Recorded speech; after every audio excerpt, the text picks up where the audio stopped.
Pang matagalang ulam or pang negosyo mga kaurmot, tara, samahan nyo ako magluto ng chicken pastil. Pagkatapos nga nating ilaga yung chicken breast, inutusan ko nga naman dito si Martin na himayin na yung nokma. Sipag, di ba? May hawak kasi akong hanger. Dito nga mga kaurmot ay naglagay ako ng marami-raming mantika at nilagyan ng atsuete. Makukulayin lamang natin yung mantika. Pag natanggal na yung atsuete seed, igisa na natin yung bawang sa margarine. Saka naman natin ilalagay yung sibuyas. Mas masarap nga talaga ang pastil mga kaurmot pag toasted talaga yung wangba. At pag napalabas mo na yung aromatic, natin ilalagay yung mga hinimay nating chicken breast. Timplahan ng oyster sauce at pamintang durog. Mekos-mekos. Lagyan ng turmeric powder. Lalagay din tayo ng pampasarap na seasoning. Soy sauce. Siling pula para may sipa ang puwet.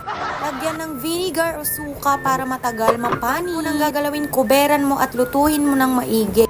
Optional, lagyan ng asukal, pang balanse ng lasa. Lutuin maigi at tcharan! Luto na!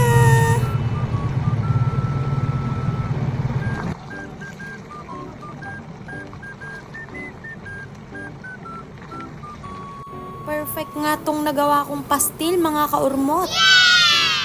Di, kain na! Pwedeng pang negosyo nga ito. Sa dami ng bawang na nilagay ko, sobrang bango. Very malasa. Kahit yung excess oil, ang sarap sa kanin. Wow!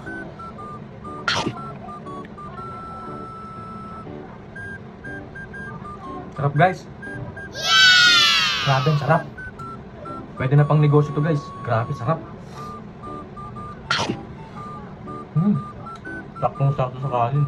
Wow! Nakaapat na sandok ng kanin dyan si Martin, mga kaurmot. Like, follow, and share, mga kaurmot.